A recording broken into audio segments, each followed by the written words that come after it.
What's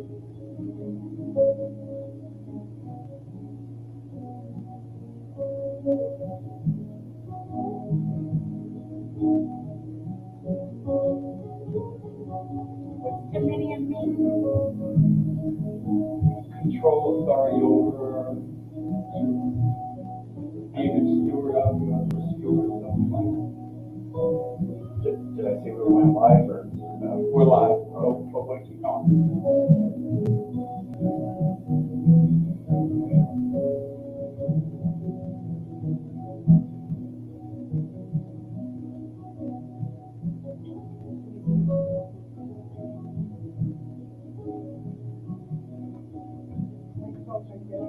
Try to understand. 22. Yeah, grab that microphone.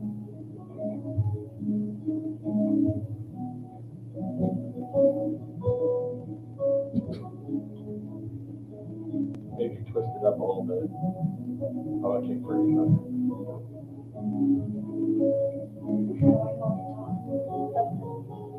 Speaking to, oh, well, hit the end of it, see if it makes any noise. Good.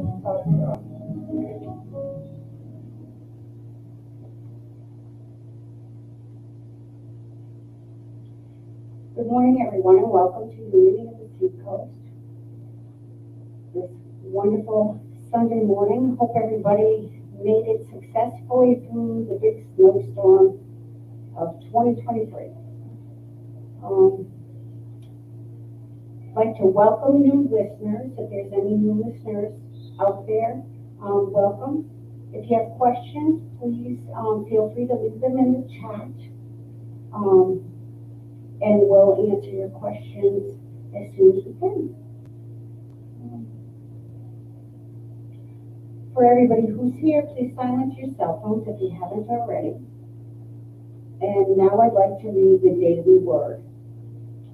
The daily word today is dominion. I claim dominion and direct the course of my life. While I may not be able to control what happens in my life, I am always free to determine how I will respond. Through my divine faculty of dominion, I decide what to think, what to say, and how to act.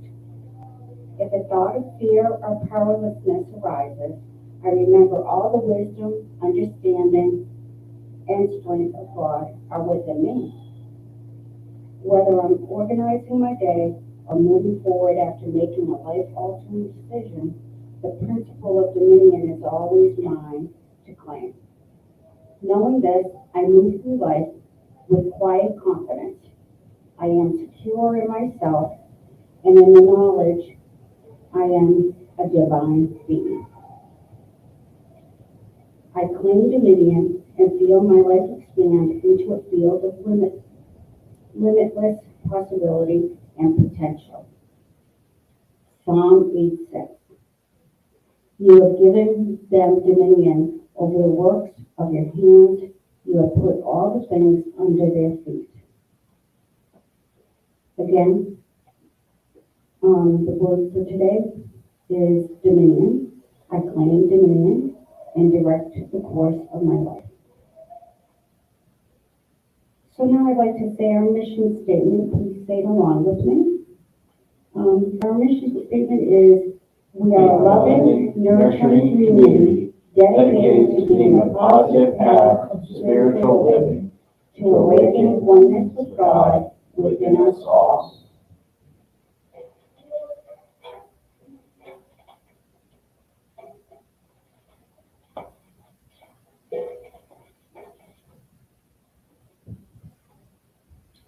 We recite the mission statement each week, and this year we should begin to reflect on what it all will mean to us and what actionable things we can attach to it so it becomes alive in our hearts. I'd like to say some announcements of things that we have coming up. The first Monday of each month, Charlie Bouchard has a meditation at 7:00 p.m. We also have on the, I believe third week of the month, we have a meditation, I didn't prepare for this, can you tell? Doing fine, keep Let's going. see, poetry, we have a poetry group, and in the poetry group, we talk also, besides saying poems that we've written or that we've read that are meaningful to us, we also have conversations about the poems, kind of philosophical conversations. So it's a wonderful group. If you'd like to join us, it is, I believe, the third Saturday of the month at 2 o'clock in the afternoon. We also have started the first Friday of the month at 7 p.m. We have a board and card games at 7 p.m. here at the church. So we're broadcasting on YouTube. And if you want to easily get to our broadcast, how to do it is you subscribe as a member. And when you subscribe and hit the bell, notification bell, it'll bring you right to our service. So just in case you don't come in person, it's easier to find that way. We also broadcast on Facebook. Please check out our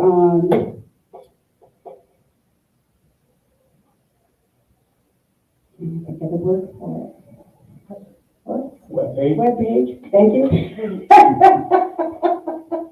Please check out our webpage for new announcements. Also, on the webpage, we have a donate button if you'd like to donate to us. Through Tidely, we donate. And also, if you want to donate and send us a check, the address here is Unity of the Seacoast, McConnell Center, Suite 246, 61 Locust Street, Dover, New Hampshire, 03820. We also have a meetup page if you want to check out our meetup page for events that are coming up.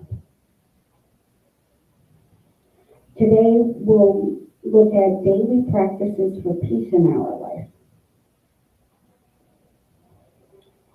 And now I'd like to introduce our minister, Tom Schuyler. Everyone knows Tom, I think, and people are aware how much Tom gives to our church and what a great guy he is. So that's enough to be said today about Tom. Here you go. Thanks, Tracy. You're welcome. So hopefully the sound is working better. It kind of kicked off for a second. It was echoing, so we're using this microphone instead of the normal one. So hopefully people can hear me at home. I can't tell, so I'm just going to proceed. Today's talk is about daily peace. And I remember, probably as many of you do, more traditional Christian churches would take a break, kind of like we do at Namaste, and they would say, "Peace be with you," or "The peace of the Lord be with you." And I always thought, what a wonderful blessing. The peace of the Lord. It seems like the deepest, most comforting blessing that we can offer and hope for. And Jesus states it like this in John 14:27. "Peace I leave with you. My peace I give to you. Not as the world gives do I give to you. Let not your heart be troubled, neither let it be afraid." Let not your heart be troubled, and let it not be afraid. This is a type of peace that we all chase. You know, we get worried over many things, and we get fear for many things. But whether we realize it or not, Jesus speaks often about peace. He just doesn't use the word so much. But he talks of forgiveness. He talks about not to worry for tomorrow, or sin no more. And whether we realize it or not, These things are statements to create the type of life that we have peace with. Again, I have fear and I worry, and it's difficult to not at times. And it got me thinking about what can we do in our daily lives, especially in our interactions, because that's what most of this talk is about, is our interaction with others, to help create peace in our life. You know, the idea of this service was not really meant to be a Lent service, but it seems to fit because Lent is a time of self-reflection and improvement. And like all that we do here at Unity, we try to make practical choices to bring to fruition the most wonderful life that we can for ourselves, a life that means something, and a life that we're at peace with. You know, we often react to events in life without intention, without thought. We may be reacting as best as we can, but still our choices can bring about an uncomfortableness. You know, we get to feel it. We can feel it in our mind, we can feel it in our gut, and we get that proverbial gnashing of the teeth. So what can we do from the get-go of these interactions to incorporate peace in our lives?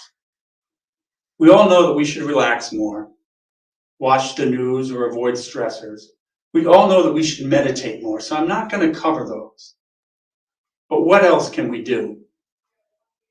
We can add, to begin with, 2 ingredients to each situation to be more peaceful and to dictate a peaceful outcome and state of being. The first one is to try and understand our intention. Because sometimes what we say, if we have an honest reflection, does not match our intentions. Sometimes our words, or the result of our words, can be hurtful or be taken in a different way. My mom was a master of this. She loved those compliments that just quite didn't end in a compliment. Something like, "Oh, I love your haircut. Because the way you've been wearing it just is not looking good. You've lost some weight. Still got a few more pounds to go, but good effort." She always had this way of making you feel just above average. So understanding our intentions is a key piece in relationships.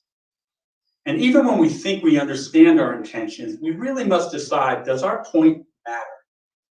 I remember reading How to Win Friends and Influence People by Dale Carnegie. And I'm going to paraphrase, but he said, although we like to be right and love to win an argument, nobody ever wins.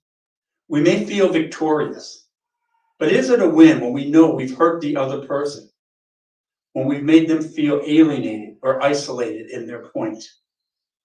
Sometimes it's more important to let the other person have their view, even if we're dead sure that we're correct. And maybe in their eyes, they are right. Or maybe they're just feeling hurt or just need a small victory. People often give advice just to feel included, to feel valued. So why would we rob that from them? So practice saying things like, I need to think about that. Or tell me more. Now the other ingredient is time, or as I like to say, drop a little Sabbath into the moment. We may find that we may need to distance ourselves from the conversation or the situation just to refocus so we can intently listen to what the other person is saying. Often the other person, what he's saying, might not be the reason they started a conversation. They're just using this awkward way of developing a conversation. They need to test the waters to see if we're friendly so they can get the real intention across. So take time and listen and make it a practice to just avoid getting your point across. Let the other person be comfortable in that moment. If you're confident in yourself, it doesn't matter if you can convey your point or whatever. Let's let it go. Another habit for peace is practice forgiveness. And our intention on forgiveness should be about ourselves.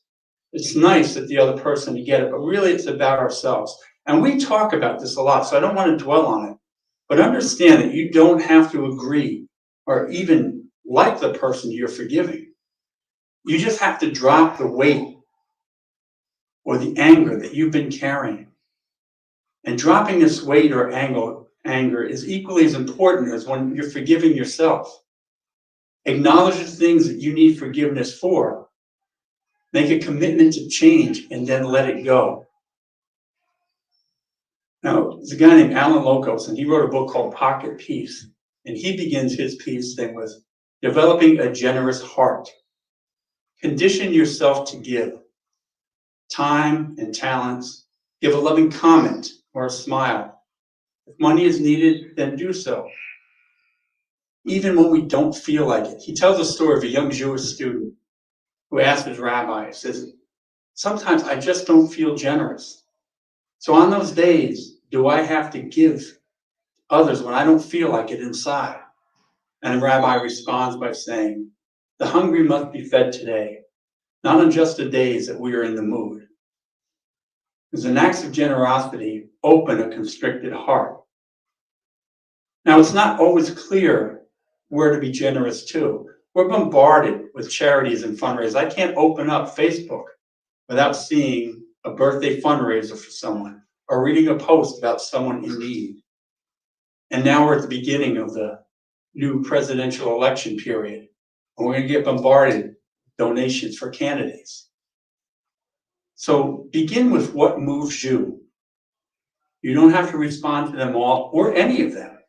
But when you develop a generous heart, opportunities will present itself that are in line with you. Now, I've given money to those on the street corner when the person next to me says, if you give them money, they're just going to buy beer or drugs. And that may be true, but it's not my job to add my opinion on how they're going to spend their money. I give with the hope of the best outcome for that person. And I also recognize that I feel better when I help. I cannot reap the feeling of peace if I attach a negative emotion to how they will spend the money. It's not our job to decide the recipient's worthiness. But when we develop a generous heart, again, opportunities arise that are in line with who we are. So practice being generous until it becomes a peaceful part of your life. And a nice part of this, as we discussed a few weeks ago in prosperity, is when we give more, we open ourselves up to receive more. You can't get a better bargain than that. Next is to be moral in your words or actions. And most of us do this, but sometimes it's not always clear. Again, Alan Locos talks about this. He talks about a few years ago, he was in line to buy tickets to the opera. These are special tickets were given out before the public ones for members of the New York Metropolitan Opera House. And a lady in front of him had told him that she was not a member, but she was hoping to buy tickets because she would be out of town on the day that they went on sale. And her and her friends who would be out of town with her had never missed a show on this particular date in 30 years. So Loco said to her, well, maybe I can help you. If they don't sell them to you, I can buy some for you and give them to you. Now, the man at the window refused to sell the lady the tickets. It was against the rules. So Alan Loco said to the man, I'd like to buy them and give them to her. And the man said, you know, that's abusing your privilege. These tickets will sell out by the end of the day. And 4 people who will have paid their membership would not be able to get the tickets that they had hoped for. So I ask you guys, what's the right thing to do here? Picture yourself as a lady never missing a show in 30 years. Picture yourself as the person who's come to get these advance tickets. He's paid his membership dues or she's paid her membership dues, and they're not available. This is one of those situations that both seem like the right choice. How do we solve it? Well, before we offer, we would drop a little Sabbath into the moment. We would take time to ponder the consequences of our action. Now, maybe it's right to offer help to the lady. Maybe it's right to not offer. Maybe the solution is to give the lady his tickets and then come back on the day when the public tickets are on sale and buy more for himself. But the situation did not create peace in Alan Locos. Because remember, at the beginning of the talk, we talked about intention. His intention was to help the lady. His intention was not to hurt another person. So he needed to examine the possible outcomes and how to solve the issue in a way that creates peace within him. Now, most of us won't hit these situations, but sometimes we're asked to do things that aren't quite in line with our value system. And this is a perfect opportunity to understand our value system. And in these moments, perhaps our response should be, well, let me think about it and make that the final stance in this conversation. No matter how much the person may prod you for an answer, take time to examine your values. And if their need does not fit your values, you have your answer. Jesus also said, sin no more. Very simply, what he's saying is stop doing the same things over and over and expecting different results. And how do we break this cycle? We inject wisdom into as many moments as possible. There's always time for wisdom. We may misperceive a situation or decide a false intent. But when we inject wisdom, we begin to see the situation in a true light. We can see things more as they are and not as what they appear to be. Confucius says there are 3 ways to attain wisdom. The first is by reflection, which is the noblest. The second is by imitation, which is the easiest. And the third is by experience, which is the bitterest. Wisdom is an individual path. We all attain it at our own rate and on our own pace. The more we reflect, the deeper our wisdom becomes. And we've met wise people at every age, and we've met foolish people at every age. And some people are wise in 1 or 2 areas of their life, and they're not wise in others. So knowing this is a good reason to step back when dealing with someone else, because they've lived their life through their lens as we have through ours. So when we step back, we can take that time to see life maybe through their lens or another lens or through a new perspective. Next, we learn to be tolerant. People are going to act, or people are not going to act the way that you expect them to. And if we take an adversarial stance, we've given up our peace. But when we use love, compassion, and empathy, we become rooted in peace. People generally act and react in a way that makes them comfortable, and it may not make you comfortable. But the use of wisdom allows us to see this. It allows us to act beyond ego and see things with clarity and in the true light. We begin to see the consequences of our actions in the world. If we act right, then we see the benefits of those actions. Each person, we have to understand, is as valuable as the next and deserves to be treated as such. And when we forget this and we allow ourselves to operate from ego to be the center of the universe, we've kind of crossed into a delusional realm. Another path to living a peace-filled life is perception. Oftentimes, it's not the world or the situation that's negative. It's our perception of it. The world does what it does. Life happens. The best laid plans often has bumps in the road. It becomes a negative when we let it rob us of our moments. Don't take life personal. Most things are not set against you. And if you find that someone or something is set against you, just then be thankful that it's come to light. Now you know to stay clear of that situation or perhaps that person. If they don't have your best interest, then don't give them space in your consciousness. Next thing is expect and affirm peace.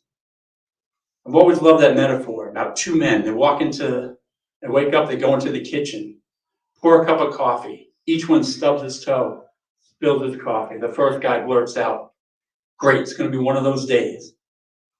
The second guy thinks, "Thank God I got that over with first thing in the morning. Now the rest of the day will be smooth sailing." The first guy's peace is shot. He's on guard, expecting the next bad thing to happen to him for the rest of the day. But the second guy, his peace is firmly intact because he expects blessings now to flow for the rest of the day. So expecting peace, a peaceful day, week, or life comes down to expecting to make the choices for peace during your day and how you will react to your day. Envision a peaceful day. Take time before you start the day to accept the mindset that you will act and react with peace and love. I make a choice every day that it will be happy and peaceful. I just do not want to leave it up to randomness. People put more thought into how much salt they would put on their eggs than they do on whether they will have a good day or not.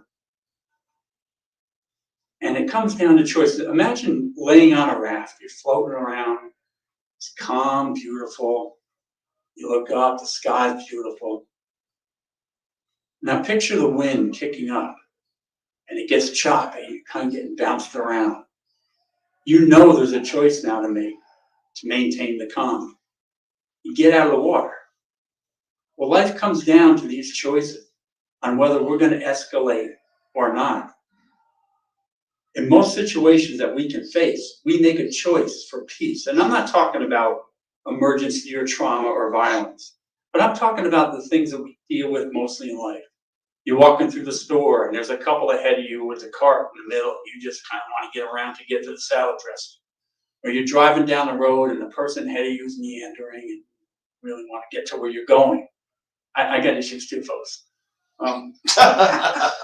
But it all comes down to the choice that we make on whether we're going to let it upset our peace. We're going to give that power of us away. Just take the time to go, doesn't matter. Salad dressing is going to still be there. My destination's not going to evaporate. And if it does, maybe it was good that you were late. The other thing Jesus said was, do not worry about tomorrow. In other words, set a plan for the day. Set a plan for the week or sometime in the future. But trust in your plan and don't worry about it. And get back to living for today. It's hard to live in the peace of the moment when your mind is stuck in a future or a past event. Again, don't let anything rob you of each new moment. Now be aware of multiple perspectives. Often when we lock into our own perspective, we lock out other perspectives. And what we think may not be enough. There's always another story. You never know what another person is going through. And sometimes the reaction that they give is all that they have at the moment. So don't let your mind become so full of ego that there's not enough room to consider another view. Again, Alan Logos from the book Pocket Peace tells a story when he was young.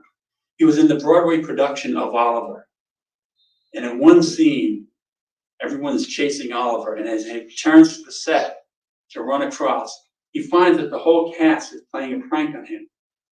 They had switched from chasing Oliver to chasing him, and they were running at him. And although he thought it was funny, he was a little bothered and perplexed. Why would the whole cast do this during a sold-out performance? And when the curtain came down, the director came out and checked to see if everyone was okay, and the cast said they were, and they just looked a little bothered. And then he asked Alan, and Alan said, I don't know why they thought that was a good time. And the director told him, look, next time, don't be bothered, just slow down. Find your mark before running. Because what he saw was an ill-timed prank. Turned out that he had missed his mark and was running in the wrong direction. And there's a story in the Bible in which Rachel's son, Joseph in the multicolored coat, he's sold into slavery by his brother. They go home, they tell his father that he was killed by a lion. And Joseph, even though he's a slave, He rises in prominence over the years. And at one point, he is in control of storing the grain. When the rest, at the time, the rest of the world is in a grain shortage, the rest of the area is in a grain shortage. And his brothers go to Egypt seeking grain, and they meet with him. Yet they don't know it's him. And later, when they find out it's him, they have remorse. And Joseph responds with this line: "What you did for evil, God meant for good." Now think about that. That is a perspective shift, if I've ever heard one. Imagine if we could keep this thought in our hearts, to look at everything, no matter how difficult, to see it for God's good. We live in human times, from human interpretations, and sometimes we need distance to see these things. You know, the moments it might seem that it's bad, or like another has harmed us, or we are a victim of our lives. Life is stacked against us. But if we can step back, and in God's time, oftentimes we can see what appeared bad was meant for good. I've had 2 kidney transplants. I find blessings, amazing blessings in both of those. I met my wife and my daughter through what at the time was one of the most traumatic parts of my life. It's finding Zen in each moment and doing the work to find the peaceful side of each moment. And it's work to overcome our conditioned reactions. It's looking inside and recognizing the changes that we need to make. So take time, sit quietly, reflect on our behavior, reflect on the changes that we've made or may need to make. The next is take time to honor your words by making them as truthful as possible. We owe that to ourselves and those around us. There's peace in truth. We become free of guilt and the residual results of a lie. Make your words count. Make your words something that you and others can bank on. When you use your words for good intent, good follows. When you use your words for bad intent, bad follows. And you feel it as you say them. They come back at you. And if your words have done damage, again, take time to repair the damage. So what have we covered here? Well, before I wrap this up, I want you to know I don't expect anyone to remember all of this. I wrote it. I'm not going to remember all of this. That's why I isolated 2 things at the beginning: intention and time. Set your intention at the beginning of the day to have a peaceful day, and set your intention at every outcome or situation to have a peaceful resolution to that. And take time to step back, because you dictate how you keep your peace. Try to inject a little Sabbath into the moment. Take time before reacting. Taking the moment means stepping back from our first reaction and seeking one that's in line with our character, with who we want to be, how we want to treat the other person, and how we would hope to be treated ourselves. Take time for wisdom. Wisdom's like Jell-O. There's always room for wisdom. Forgive. Set a plan for tomorrow. Trust in the plan, and don't live in tomorrow. Develop a generous heart. Because if we live a life that doesn't care for others, we are only living half a life. Seek a new perspective. Do not assume what you see initially is the way that it is. Try to see things how they are, not how they appear to be. Always remember, you never know what another person is dealing with. So be kind, be reflective. Honor the other person enough not to want to win. There are no winners. So remember responses like, tell me more, or I never thought about that. Add empathy and compassion to as many interactions as you can. Remember, what you may see as bad, God may have meant for good. Take time for God's time to sort it out. Remove your ego. Don't allow your ego to dictate your actions. or control the outcome. Don't let it attach past emotions or past outcomes to each new moment. Add love to every moment. Love thy enemies. Why? Because why send the bad mojo out there? Because like attracts like. We give power to love, love comes back. And there can't be anything more peaceful than that. Be tolerant, and again, be kind, just because we all need a break now and then. Let each new moment stand on its own.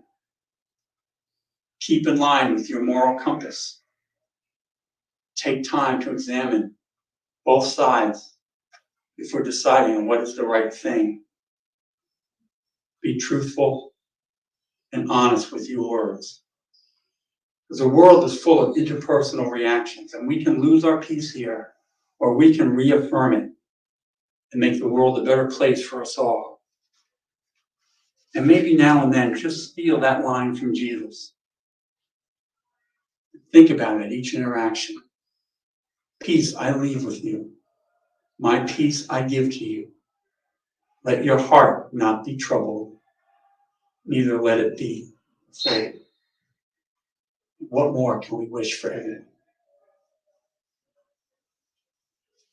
I thank you for that. Now, normally this is where I would do the prayer of tithes and offerings. But it's a small impromptu group, so we're just kind of avoid that today. And I'm going to close on the prayer of protection. Those that should be up on the screen, beautiful. That's coming from 30 miles away, all that interaction. The light of God surrounds me. The love of God enfolds me. The power of God protects me. The presence of God watches over me. Wherever I am, God is, and all is well. And we are richly blessed. Amen. We will see each of you next week, and I thank you all at home, and thanks for understanding the modified service. I just wanted people to be safe and not worn out on their Sunday. Thanks. Thank you. Thanks.